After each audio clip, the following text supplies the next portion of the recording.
Hello, welcome to a very special edition of EPG. I am, of course, Greg, your host. This is, well, I'm just going to show you. Welcome to Helsinki. Let me show you around. So I'm currently walking around Senate Square, which is basically the center of Helsinki. Over here, that is the official Senate building, or at least was. Now it's more government offices. Over here is the University of Helsinki. And of course, up there, Helsinki Cathedral. Helsinki was founded in 1550 by King Gustav I of Sweden and was part of the Swedish Empire at that time. The reason why they brought or made Helsinki into a city was because they wanted to have more competition in the Baltic states, or with the Baltic states, by having a port, because Tallinn was a very important port for, I guess, that part of Europe, and King Gustav wanted to have something like that. And Turku was too close to, which is on the east coast, is too close to Sweden in order to be competitive, so that's why Helsinki became Helsinki. Now, as I mentioned, Helsinki was part of the Swedish Empire for a time, Swedish kingdom, but it also got the attention of the neighbors to the east, who are the Russians. And after a series of wars, Helsinki in Finland eventually became part of the Russian Empire as a semi-autonomous duchy state. Thanks to this guy up here. That is Alexander II. So the reason why that's important is because during the time under Swedish rule, the Finns, and they really didn't have that much autonomy. I believe they couldn't make their own laws. It all had to go through the kingdom. And so when it became part of the Russian Empire as a semi-autonomous duchy, they could start to make their own laws and rules and all that, and eventually pave their way to independence. Which is why this building is so important, because that was one of the places where they were able to actually start writing their own laws and rules. And eventually, all the politicians, as other parts of the Finland began coming into the fold, they needed a bigger building, which I will show you later. So yeah, let us continue. So I'm currently doing my best rock impersonation going up the stairs of the cathedral. So interesting, when they were building this place, the architect who was building it eventually, died, and so they couldn't quite figure out how to get the bell up in the belfry. So they decided to put it in that building over there. Anyway, this is the cathedral. Now, I can't film inside, so I'm not going to take you inside, but one of the more interesting things about it is, if you notice, so that way is south, down the steps is south, towards the port. These crosses are all facing east to west, and if you want to know why, take a walking tour. I suggest green cap tours, so look them up, they're very good. Anyway, continuing on. So over here, right across from the entrance of the cathedral, is the National Library of Finland. It's a very important place because this is actually where a lot of the rules for the Finnish language were made and kept, and a lot of their kind of classical books and things. So yeah. Now, one of the more interesting things about Finland that I didn't know is that it's a bilingual country. You see on the top here, that is Finnish. The bottom is Swedish. So there's a minority of Swedish speakers that still live here. I guess, it's part of the legacy of 800 years of Swedish rule. There is kind of an unmoneyed aristocracy as well. And by unmoneyed, I mean they're still very rich, but they live here, they work here, and it's a lot of better areas in which they live. So here I am right outside the Bank of Finland. And the reason why I came here is because not only do I love, money and financial policies and stuff, but it's on this statue right here. You can see all the pockmarks. This is actually one of the few places in Helsinki where you can still see remnants of World War II. So Helsinki was bombed a lot by the Soviets during World War II because they basically wanted their land. And that led to a series of conflicts. The first is the Winter War, the second is the Continuation War, and the third is the Lapland War. And I'll talk about them in a second. So let us continue. So, the Winter War. That occurred in 1939 when Stalin decided to follow Hitler's lead and try to take some territory that wasn't his.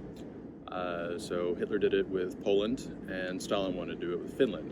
Now, what he was not counting on was the Finns and their basically ability to wage war, especially up in the Lapland region, which is heavily forested. And there were three soldiers that came to mind. The first, this guy, was known as the White Death, and he had been able to kill 500 Russian troops as a sniper without a scope, only using iron sights, which is amazing. Number two is this guy. So he was part of a ski patrol that needed to get back to his base, and he also needed to lead the way for his platoon.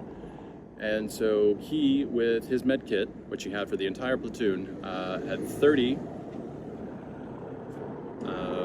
doses of amphetamines, because amphetamines were given to soldiers to help keep them awake during night watch. So he took all 30 of them and he skied 400 kilometers. He finally collapsed when he got to where he was going. He was taken to a hospital and he had a heart rate of 200 beats per minute. And finally, there is this gentleman. Now, this was part of not only the Winter War, but also the Continuation War and the Lapland War, and we'll get to that. So the Continuation War is when, after the Finns were able to expel the Soviets and only lose a little bit of territory during the Winter War, the Continuation War, the Finns decided that the enemy of my enemy was my friend, and they actually joined up with the Nazis. And they fought in Lapland against Soviets. And, sorry, there are a whole bunch of people walking around. And so they fought with the Nazis against the Soviets in the Lapland region. So some of Finns had to join Wehrmacht, and some SS Wehrmacht, and this gentleman did. And then there was the Lapland War, which is basically when Finland said, okay, we don't want to be allied with the Nazis anymore, so we're going to push them out and occupy Norway. And that is what the Lapland War was about. So this guy fought in all three of those wars. And then not only that, he immigrated to the United States and served in the United States military and actually died in Vietnam. So anyway, the reason why I'm here at this spot is because behind me, this yellow building right back here, is the Ministry of Defense of Finland, and this statue right there, that is to commemorate those that survived the Winter War and those that also died in the Winter War, just to commemorate the Winter War. Now, Finland has always had an interesting place militarily, especially what occurred during the three wars, the Winter War, the Continuation War, and the Lapland War. They were very, very hesitant to join any military alliances because, based on their little dalliance with the Nazis, they were forced to pay, I think, 300, or the equivalent of 300 million euros, and also have a formal designation of being Nazi collaborators. So, that was until March of 2022, when again, Russia decided to invade one of their neighbors. That is basically one of the reasons why Finland decided to apply to join NATO. Let's continue. Just a little side note, this is one of the things that I love about travel is that you never know what's going to happen. They're probably setting up for a concert or something, I don't know. But yeah, I mean, they have a whole bunch of porta potties set up, so that probably means a lot of people are going to be on the square tonight or in the next couple days. So we'll find out. Stay tuned. So this kind of foreboding building up here, that is a Russian Orthodox church. Apparently it is dangerous to go up there. A lot of pickpocketing, a lot of stuff. So I'm going to go up there and clandestinely hide and see what I can find. So, but you don't hear from me again, that means my phone was stolen. So here we go.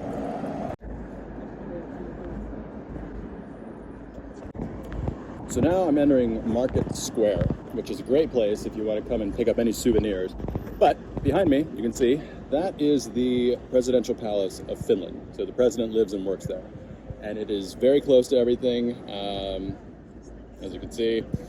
So there's really not as big a break between politicians and the citizens that they represent here in Finland as opposed to other places like the United States. Yeah, so let us continue. So now we're in Market Square. This is where you can get souvenirs, but also where you can get food, especially kind of more exotic food. You can get reindeer, hot dogs, you can get berries from up in Lapland that I've never heard of that were delicious. Cloudberry, if you have a chance, definitely give it a try. It's like kind of a yellow raspberry. It's very good. Anyway, so if you're hungry, you want to get some souvenirs, some postcards, this is the place to come. And you can hear Finnish speaking, so it's not just tourists that are here. So, let it continue. So this is also a popular place down at Market Square to get a boat to either take a tour around the Helsinki or Finland archipelago, or you can go all the way to Tallinn, which I highly suggest. You can get 2 fantastic cities for the price of 1, just a ferry pass. Yeah, if you have a chance, go to Tallinn. So, also, you get a party cruise. So I don't know if you know the geography of Finland, but it's in Northern Europe and it can get very, very cold. So if Market Square is not open, this building will be, and that is their kind of central market. Lots of good food in there, lots of wares and things you can buy, canned foods, canned meats, like interesting stuff, elk and bear and all sorts of fun stuff. So if you can't get to this market, you can go to this one. Let us continue. One of the things I must say that I appreciate about Helsinki is it's someone that has a relatively unreliable internal system. They do have public restrooms everywhere around the city that are free to use. So I really appreciate that. Okay, so this is Campy. The reason why I stopped here is because this is not only a luxury goods department store, but it is also a bus station, metro station, etc. So one of the things that I suggest you do, if you have some time, is to take a bus to a small town outside of Helsinki called Porvoo, which you can do relatively inexpensively. Just keep in mind that if you take the least expensive option, it will be longer. It will have also less amenities, so no bathroom, no Wi-Fi. But if you pay a little more, you get the express line, and that takes you there more quickly. The only caveat is that it's difficult to find a kiosk, so you might want to buy your ticket online. Go to Rome to Rio, as I mentioned before in another video. Or you can also pay for your ticket on the bus. But yeah, and when you're looking for your bus, at least now in September of 2023, as low as you can go, those are where the buses are. So when you think you hit bottom, try finding another escalator to go down and you'll find your bus. So yeah, well, let's continue. All right, this is going to finish up my little personalized tour of Helsinki with this kind of square that I'm in. First, behind me, that is the new kind of parliament building that they have. Remember I mentioned before, over at Senate Square, they need to expand. Well, this is their new building, and that is where all the politicians are, and they're currently having climate change protests there. So, moving on, we have this modern art museum over here. What can I say? Lots of modern art. And yeah, over here, we have the Helsinki Music Hall. That's where they have concerts and stuff, symphonies and things like that. And possibly one of my most favorite buildings in the whole entire city is this one. So let me lift up my glasses here so I can see it. Yeah. That is Helsinki Library. The idea behind it is, especially during the winter months, to kind of turn into a living room so that everybody in Helsinki can enjoy. There's couches, there's of course books, there's also classes and stuff that you can take in there. You can do 3D printing, you can play video games, listen to music, practice music, whatever you want to do.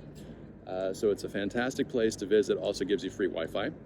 And it is incredibly close to the train station, which is about 500 meters that way.